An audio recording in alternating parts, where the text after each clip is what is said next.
శ్రావణ లక్ష్మికి సాష్టాంగ ప్రణామం.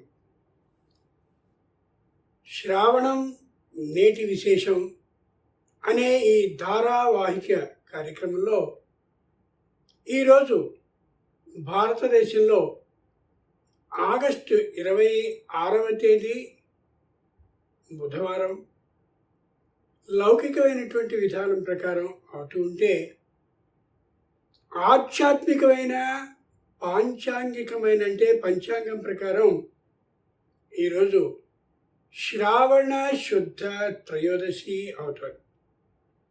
ఇంతకు ముందే ప్రకటించినట్టుగా శ్రావణ శుద్ధ త్రయోదశి, శ్రావణ శుద్ధ చతుర్దశి అంటే రేపు కాక ఎల్లుండి రోజు గురువారం, ఆ పైన 28/8/2026న శ్రావణ పూర్ణిమ అవుతుంది. కాబట్టి ఆ రోజు 4 విశేషాలు ఉన్నాయి. కాబట్టి ఆ 4 విశేషాలని శ్రావణ పూర్ణిమ నాడే చెప్పడం కష్టసాధ్యం అవుతుందనే అభిప్రాయంతో ఈ త్రయోదశి రోజున, చతుర్దశి రోజున, ఆ శ్రావణ పూర్ణిమ రోజున ఈ 4 అంశాలని యథా అవకాశంగా ముగించుకుందాం.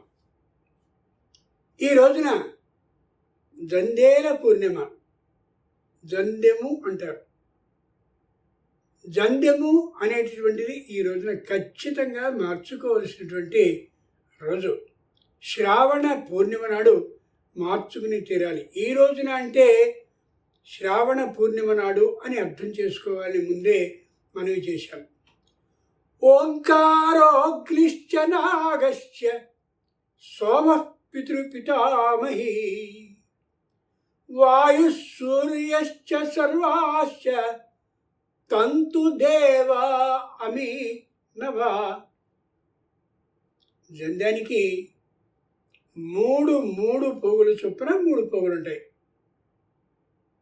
ఆ 3 ముళ్ళు 9. ఒక్కొక్క పోగులోనూ ఎవరుంటారో స్పష్టంగా శాస్త్రం తెలియజేసింది.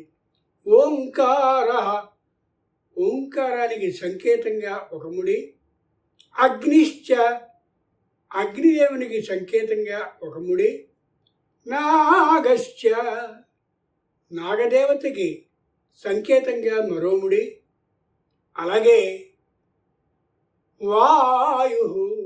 వాయుదేవుడు, అదేవిధంగా పితృపితామహి ఏ పితృదేవతలు అయితే ఉన్నారో వాళ్ళు, పితామహుడు అంటే సాక్షాత్ బ్రహ్మ ఎవరైతే ఉన్నారో ఆయన, సూర్యశ్చ సూర్యుడు, వీరితో పాటు సోమ చంద్రుడు, ఈ మొత్తం అందరితో పాటు సర్వాశ మొత్తం దేవతలు అందరూ కూడా ఈ 9 పోగుల్లో ఉంటారో ఆ 9 పోగులతో ఏర్పాటయ్యేటటువంటిదే జంధ్యము. తంతు దేవా అమి నవ.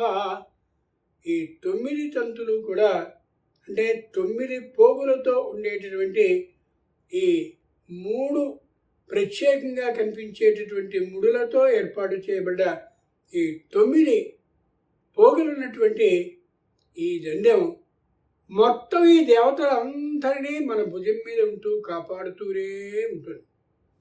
అంచేతనే శాస్త్రం చెప్పింది, రక్షణ కవచం లాంటిది ఏది అంటే ఇదిగో ఈ జంధ్యము అని. జంధ్యాన్ని వేసుకునేటటువంటి సందర్భంలో ఓ 10-15 రోజుల ముందు ఎవరైతే ఉపదేశకర్తగా ఉంటున్నాడో ఆ తండ్రి, అలాగే ఏ పురోహితుడు ఈ క్రతువుని చేయించడానికి రాబోతున్నాడో ఆయన కలిసి ఈ జంధ్యాన్ని వేసుకోబోయేటటువంటి అంటే యజ్ఞోపవీతాన్ని ధరించబోయేటటువంటి ఆ వటువుకి ఈ వివరాల్ని వివరించి చెప్పినట్టయితే, అబ్బో ఇందరు దేవతలను రక్షించడానికి వస్తారా, రక్షణ కవచం లాంటిది ఈ జంధ్యం అవుతుందా అని ఎంతో మంచి అవగాహన కలిగి ఉంటాడు. మరింకో విశేషం, ఏ తండ్రి అయితే తన పుత్రునికి ఈ యజ్ఞ ఉపవీత కార్యక్రమాన్ని చేయించబోతున్నాడో ఆయన తనలో శక్తి ఉంటే కదా తన పుత్రుడికి ఆ విధమైనటువంటి గాయత్రి మంత్ర ఉపదేశాన్ని చేయగలుగుతాడు. ఆయనలోనే శక్తి లేకపోతే ఆయన ఏ విధంగా తన పుత్రుడికి ఏ మంత్ర ఉపదేశాన్ని అంటే గాయత్రి మంత్రాన్ని చేస్తాడో ఆ పిల్లవానికి మాత్రం ఏం ఫలిస్తుంది? అంచేత కనీసం 1,00,000 మార్లు గాయత్రి మంత్రాన్ని అలా నిరంతరం ధ్యానిస్తూ ఈ వటువుకి తాను ముందు తపశ్శక్తి కలిగిన వానిగా అయి ఆ మీదట మాత్రమే ఉపనయనాన్ని పెట్టడం చాలా మంచిది, శ్రేష్టమైనది. ఎవరెవరో ఏమేం చేయలేదో వాళ్ళని నిందించడం నా స్వభావమే కాదు, సూచించడం నా అభిప్రాయం అస్సలు కాదు. కానీ మీ మనవడికి చేసేటప్పుడు లేక మీ పుత్రుడికి చేసేటప్పుడు ఇలా ముందుగా కానీ చేసినట్లయితే, అంటే మనవడైతే కొడుకు, మీరే అయినట్లయితే మీరే మీ పుత్రుడికి అంతా వివరించి చెప్పడానికి ముందు మీరు తపశ్శక్తిమంతులు కావాలి. లౌకికంగా ఇలాంటి ఉదాహరణని చెప్పకూడదు, కానీ ఒకటి మనవి చేస్తున్నాను. రక్తదానాన్ని మీరు చెయ్యాలి అని అన్నట్లయితే మీలో రక్తం ఉండి తీరాలిగా. ఎదుటివానికి దానం ఇచ్చేంత, దానం ఇచ్చిన తర్వాత తిరిగి మళ్ళీ రక్తం మీ శరీరంలో పుంజుకునేందుకుగా ఏవి రక్తాన్ని బాగా శరీరానికి పట్టిస్తాయో ఆ పదార్థాలని తినాలా అక్కర్లేదా? అక్కడ చేస్తారు, ఇక్కడ ఎందుకు చేయకూడదు? ఆలోచించి చూడండి. కొద్దిగా నిందించాలి, దూషించాలి, వ్యతిరేకించాలి అనే అభిప్రాయంతో మాత్రం కాదు, ఆలోచించి చూడండి. ఇక ఏ జంధ్యాన్ని ఎవరు ఎన్ని పోగులు ధరించాలి అనేది తెలుసుకోవాలి. బ్రహ్మచారి, వివాహం కానటువంటి బ్రహ్మచారి ఒకే ఒక ముడి కలిగినటువంటి ఆ 3 పోగుల జంధ్యాన్ని వేసుకోవాలి, ఒకే ఒకటి. గృహస్థు అంటే వివాహం అయినటువంటి వాడు శుశుదత్తం ధరే. తన మామ అయినటువంటి వాడు వివాహంలో ఏ యజ్ఞోపవీతాన్ని వేస్తాడో ద్వితీయ యజ్ఞోపవీత ధారణం అంకరిష్యే అంటాడు. ఏది? ఈ వరుడు ఆమెను వివాహాన్ని చేసుకోబోవడానికి ముందు ఈ మాట అని 2వ యజ్ఞోపవీతాన్ని ధరింప చేసుకుంటాడు మామ ద్వారా. అవో మామగారు జంధ్యాన్ని ఊరికే ఇచ్చాడు, దాంతో పాటుగా ఇదిగో ఉత్తర జంధ్యమని వెండి జంధ్యాన్ని ఇచ్చాడు, చక్కగా ఉంది అనుకోకూడదు. ఏ క్షణం నుండి నువ్వు ఏదైతే గాయత్రి మంత్ర ఉపాసనని చేస్తుంటావో అందులో సగం శక్తి నీ ధర్మ పత్ని అయినటువంటి ఆమెకి వెళ్ళిపోతుంది. కాబట్టి ఎవరైనా నిజమైనటువంటి ధర్మ పత్ని ఈ విషయాన్ని తెలిసిందే అయినట్లయితే ఖచ్చితంగా నువ్వు కూర్చో, కనీసం 108 పర్యాయాలైనా గాయత్రి మంత్ర ఉపాసనని అనుష్ఠానాన్ని చేయి. అప్పుడు నాకు 54 గాయత్రి మంత్ర ఉపాసన శక్తి, అంటే 54 మార్లు గాయత్రి మంత్రాన్ని నువ్వు ఉపాసించినటువంటి శక్తి నాకు లభిస్తుందని ఆమె పీటని, అరివేడాన్ని, ఉద్ధరిని మొత్తం ఈ పదార్థాలన్నింటినీ పెట్టి చక్కగా చెయ్యి అని అన్నారు. దురదృష్టవశాత్తు చాలామంది ఇళ్లలో ఇదేమిటయ్యా, ఇక్కడే కూర్చుని ఈ పీట మీద ఇవన్నీ పెట్టుకుని ఈ విభూతి అడ్డనామాలు ఇదంతా ఏంటనంటే నష్టపోతున్నదే ధర్మపత్ని మాత్రమే. ఏం కలిసి రావటం లేదు. ఎందుకు కలిసి వస్తుంది? నువ్వు ఏం చేశావని కలిసి వస్తుంది? కాబట్టి 2వ యజ్ఞోపవీతాన్ని గృహస్థు ధరించాడు. కాబట్టి గృహస్థికి అంటే వివాహితుడైన వానికి 2 యజ్ఞోపవీతాలు ఉండాలి. 3 ఉత్తరీయం అంటే పైన వేసుకోవాల్సినటువంటి వస్త్రం ఒకవేళ లేకుండా గబగబా వీధిలోనికి వెళ్ళినా లేదా ఇంట్లో తిరుగుతూ ఉన్నా ఉత్తరీయాన్ని నిరంతరం ధరించి ఉండాలి. కాబట్టి 3వ యజ్ఞోపవీతాన్ని అందుకు వేసుకోవాలి. కేవలం ఉత్తరీయం లేనందుకు ఆ లోటు తీర్చేందుకుగా అంతే.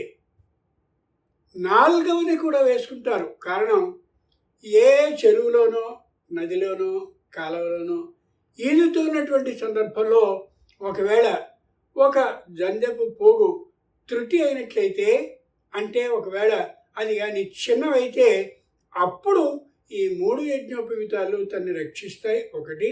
రెండవది, ఎవరికైనా ఒకవేళ ఆ యజ్ఞోపవీతం కానీ ఇలా చిన్నవైనా పెరిగిపోయినా అతడికి ఇయ్యడానికి కూడా పనిచేస్తుంది. ఎట్టి పరిస్థితిలోనూ 3 యజ్ఞోపవీతాలు మాత్రం లేకుండా ఉండకూడదు. అందుచేతనే తంతుదేవా అమి నవ 3 అని అన్నారు. ఇది ఎంత గొప్పగా ఉంది ఈ విశేషం, అర్థం చేసుకోండి. చాలా గొప్పదైనటువంటిది ఇప్పుడు మనం అనుకునేటటువంటి ఈ జందెపు అంటే యజ్ఞ ఉపవీతపు ధారణ. దీన్ని ఉపనయనము అని అంటారు. నయనయో ఉప, ఇటు మన కుడి కన్నుంది, ఇటు ఎడమ కన్నుంది. నయనయో ఉప అంటే ఈ 2 కన్నులకి మధ్య ఒక ప్రదేశం ఉంటుంది. ఇటు పక్క నుంచి పింగళా నాడి, అటు పక్క నుండి ఇడా నాడి వెళ్ళి ఏ మధ్యలో ఉండేటటువంటి సుషుమ్నా నాడితో ఒకటవుతుందో, ఎక్కడైతే మనం మామూలుగా ఈ తిలక ధారణాన్ని అంటే బొట్టు పెట్టుకోవడాన్ని చేస్తామో, బాగా ఆలోచించి చూడండి. అటువంటి ఆ ప్రదేశంలో ఉండే కనిపించినటువంటి ఏ నయనం అంటే జ్ఞాన నేత్రం ఉంటుందో, ఆ నేత్రం ఉపనయనం. ఆ నేత్రాన్ని తెరిపించడం కోసమని ఏర్పాటు చేసుకునేది ఈ యజ్ఞోపవీతం. నిత్యము సంధ్యావందనాన్ని సక్రమంగా చేసేటటువంటి వానికి ఖచ్చితంగా చెప్తున్నాను, తనకి తట్టనటువంటి విశేషాలన్నీ కూడా జ్ఞానపూర్వకమైనవి తట్టి తీరుతాయి. అంచేతనే చాలామంది పెద్దలు తాము చదువుకోకపోయినప్పటికీ, అంటే అంత జ్ఞానం లేకపోయినప్పటికీ, ఏ శ్లోకానైనా పద్యాన్నైనా ఒక్కసారి అలా చదివినట్టయితే, 2-3 మార్లు మననం చేసుకున్నట్టయితే కొత్త అర్థాలని స్ఫురింపజేస్తుంది ఆ గాయత్రీదేవి. ఇది నిజం, నమ్మి తీరండి. అనుభవానికి వచ్చినట్టయితే మీరు నమ్మకుండా ఉండనే లేరు. అంచేతనే శ్రీమద్ రామాయణాన్ని ఒకరు రాస్తే, ఇంకొకరు ఇంకో విధంగా రాస్తే, భారతాన్ని ఒకరు రాస్తే, ఇంకొకరు కొత్త వ్యాఖ్యానాలని దానికి రాస్తే, అన్నీ అనుకూలమైనటువంటి దిశలో అంతమంది అలా రాయగలిగారు అంటే కేవలం ఆ గాయత్రీ దేవి అనుగ్రహం తప్ప మరొకటి కానే కాదు. బాగా గుర్తుంచుకోవాలి ఈ అంశాన్ని. ఇంకా మరో విశేషం, ఎప్పుడెప్పుడు జండాన్ని మార్చాలి అనేది. ప్రతి అమావాస్యకి జండాన్ని మార్చడం సరైనటువంటి విధానం. ఆ రోజున జంధ్యాన్ని తీసి, అంటే కొత్తదైనటువంటి జంధ్యాన్ని వేసుకోపోవడం ఏదైతే ఉంటుందో ఆ జంధ్యాన్ని తీసి దాన్ని మొత్తం పసుపుతో అలా పూసేస్తారు. పసుపు దాన్ని నిండుగా పూస్తారు. పూసి 3 చోట్ల కుంకుమ బొట్లని సమానమైనటువంటి దూరంలో ఏర్పాటు చేస్తారు.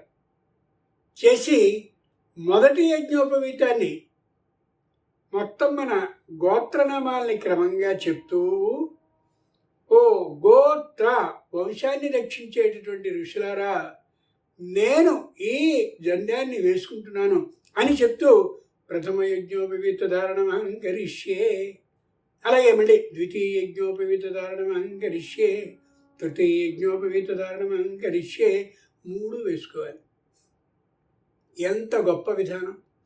మా అమ్మగారు అంటుండేవారు, పొరుగుళ్ళలో ఉన్నప్పటికీ కూడా, ఎరా నువ్వు ఈవేళ జంధ్యం మార్చుకున్నావా, అమావాస్య కదా, ఏది చూపించు అనేవారు. ఆవిడకి నేను చూపిస్తూ ఉండేవాడిని. ఎంత గొప్ప మాట అది. అలా పసుపు పూర్తిగా పూసి, ఒకవేళ పసుపు కాకపోయినట్టయితే కొందరు గంధంతో దాన్ని పూస్తారు. ఆ గంధం పూసిన యజ్ఞ ఉపవీతాన్ని అమ్మకి చూపిస్తే అదో సంతృప్తి. ఎందుకని, నా గాయత్ర్యా పరో మంత్ర నమాతు పరదైవతం. గాయత్రికి మించినటువంటి గొప్ప మంత్రము లేదు, అమ్మకు మించినటువంటి కనిపించే ప్రత్యక్ష దైవము లేదు అని శాస్త్రం చెప్పిన మాట. కాబట్టి అమ్మకి ఖచ్చితంగా అలా పసుపు జంధ్యాన్ని పూసినటువంటి జంధ్యాన్ని అన్నమాట, లేదా గంధాన్ని పూసినటువంటి ఆ యజ్ఞోపవీతాన్ని 3 చోట్ల ప్రత్యేకంగా కుంకుమ బొట్లు పెట్టినటువంటి దాన్ని చూపిస్తే తల్లి ఆశీర్వచనం ఖచ్చితంగా కలిగి తీరుతుంది. ఇంకా ప్రతి అమావాస్యకి మార్చాలి. ఇంతే కాదు, సంక్రమణాలు వస్తాయి మనకి. ఉత్తరాయణ సంక్రమణం అతి ముఖ్యం. అలాగే ప్రత్యేకంగా కర్కాటక సంక్రమణం వస్తుంది. దాన్నే మకర సంక్రాంతి అంటారు. దీన్ని మామూలుగా కర్కాటక సంక్రమణం దక్షిణాయనం అంటారు. ఆ పుణ్యకాలాలు రెంటిలోనూ కూడా ఈ యజ్ఞోపవీతాన్ని మార్చి తీరాలి.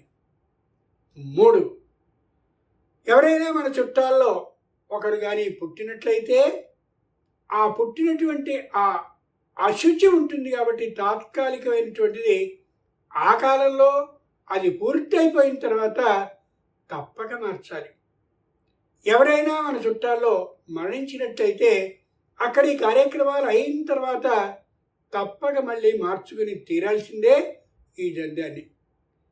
వీటితో పాటుగా శ్రావణ పూర్ణిమ అంటే ఇదిగో మనకి 28 ఆగస్టు 2026 రాబోతుంది అనుకుంటున్నాగా. ఆ శ్రావణ పూర్ణిమ నాడు ఖచ్చితంగా మార్చుకుని తీరాలి, అమ్మవారి యొక్క గాయత్రి దేవత యొక్క అనుగ్రహం లభించడం కోసం. ఎంత గొప్ప మాట ఇది!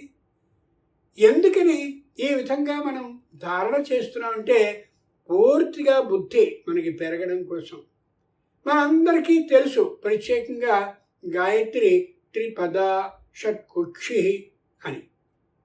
త్రిపద, ఒక్కొక్క పాదంలోనూ 8 అక్షరాలుంటే 3 పాదాల్లోనూ 24 అక్షరాలు ఉంటాయి. కాబట్టి ఆ 24 అక్షరాల గాయత్రిని మనం ఖచ్చితంగా నిరంతరం కూడా అలా ఉపాసిస్తూనే ఉండాలి.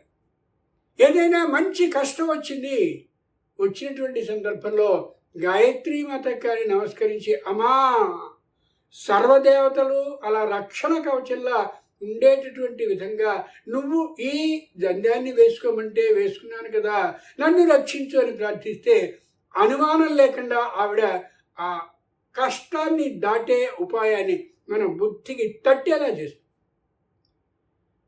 3 పాదాలు కాకుండా 4 పదాలు కూడా, 4 పాదాల మంత్రం కూడా ఉంటుంది. పరో రజసిత అవధూ అని. అది వివరించుకుంటే ఇంకా పెద్దదవుతుంది. కాబట్టి సూక్ష్మీకరించి కొండ అద్దంలో ఎలా ఉంటుందో అంతవరకు మాత్రమే మనవి చేస్తున్నాను అని గ్రహించండి. గర్భాష్టమేషు బ్రాహ్మణ్యం, గర్భంలో ఉన్నటువంటి సంవత్సరాన్ని కలుపుకుని బ్రాహ్మణ పుత్రునికి అంటే 7వ సంవత్సరంలో, అంటే అతడు పుట్టిన 7వ సంవత్సరంలో అతడికి ఉపనయనం చేయడం సరైనది. గర్భైకాదశేషు రాజన్యం, 11 సంవత్సరాల వయసు వచ్చినటువంటి సందర్భంలో రాజన్యం క్షత్రియునికి చేయాలి. 12 ఏళ్ళు వచ్చినటువంటి సందర్భంలో వైశ్యపుత్రునికి ఈ గాయత్రి అంటే ఈ జంధ్యాన్ని వేయాలి. అయ్యో మీరు మిగిలిన వారికి లేదా, ఏమీ పర్వాలా. గాయత్రి మంత్రం ఏదైతే అందరికీ చెప్పబడిందో అది ఇన్ని నిష్టలు నియమాలతో ఉండేది. కాబట్టి ఓ ఇతరులైనటువంటి వారా, యో దేవ సవితాస్మాకం ధియో ధర్మాధిగోచరా ప్రేరయేత్తస్య యద్గర్భః తద్వరేణ్యముపాస్మహే. ఏ పురోహితుడిని అడిగినా, ఏ ఆచార్య గారిని అడిగినా, ఎవరిని అడిగినా చెప్తారు. అది నిరంతరం మననం చేస్తూ ఉండడం చాలా చాలా ముఖ్యమైనటువంటి విషయం. ఇన్ని విధాలుగా గాయత్రిని ఉపాసిస్తూ కానీ ఉన్నట్లయితే ఎంత అద్భుతమైనటువంటి ఫలితమో లభిస్తుంది. ఇంకొక మాటని చెప్పి ఈ జంధ్యాల పూర్ణిమ గురించి ఆపేద్దాం. ఏ పాలాశదండం అంటే ఉపనయనంలో ఆ మోదుగ కర్రని ఇస్తారో ఆ మోదుగ కర్రని భుజం మీద వేసుకుని ఈ కొత్తగా ఉపనయనం అయినటువంటి ఆ విద్యార్థి ప్రతి వాళ్ళ దగ్గరికి వెళ్ళి స్వయంగా యాచిస్తాడు. ఎందుకని అలా యాచిస్తాడు? ప్రయోజనం ఏమిటి దానివల్ల అని మనం కానీ ఆలోచించినట్టయితే శుశ్రవ శుశ్రవ అన్వేమహం శుశ్రవ శుశ్రవ భూయాసం. ఓ పాలాశదండమా మోదుగ కర్ర, నీకు ఎవరు ఏది చెప్తూ ఉంటే దాన్ని వినగలిగిన శక్తి ఉన్నదానివి. అంతటి గొప్ప ఈ కాష్టం కర్రవి. నువ్వు ఎలా అయితే అన్నిటినీ అలా వింటూ ఉంటావో, అలాగే నా గురువు అయినటువంటి వారు ఆ విషయాలన్నింటినీ చెప్తూ ఉంటే నువ్వు గ్రహించేటటువంటి ఆ శక్తి ఏదుందో ఆ శక్తిని నాకు కలిగించు అని ప్రార్థిస్తూ ఈ మోదుగ కాష్టాన్ని అంటే కర్రని భుజాన వేసుకుని అందరి దగ్గరికి వెళ్ళి యాచిస్తాడు. చిత్రమైన అంశం ఏమిటంటే వారందరూ ప్రత్యేకంగా అలా ఆ భిక్షా పాత్రలో వేసేటటువంటి సందర్భంలో వాళ్ళుగా ఆర్జించిన తపశ్శక్తి ఈ భిక్షా రూపంగా ఇతనికి చెందుతుంది. ఎంత గొప్ప మాట అది, ఎంత గొప్పతనం అది. అంచేత ఇది ఒకటి విశేషం. రెండవది, తల్లితో భోజనం అనేది ఇప్పటి వరకు కలిసి చేస్తూ ఉండేవాడు తల్లే భోజనాన్ని పెట్టే సందర్భాలు కూడా అనేకం ఉంటూ ఉంటాయి. ఇది తల్లితో చివరిసారిగా చేసేటటువంటి భోజనం. చదువు ముగించేంత వరకు కూడా గురువు దగ్గరే ఉంటాడు. ఉపనయనం, గురువు దగ్గరికి నయనం తీసుకుపోవడం అని అర్థం. దీన్ని గురువు దగ్గరికి తీసుకువెళ్ళాం.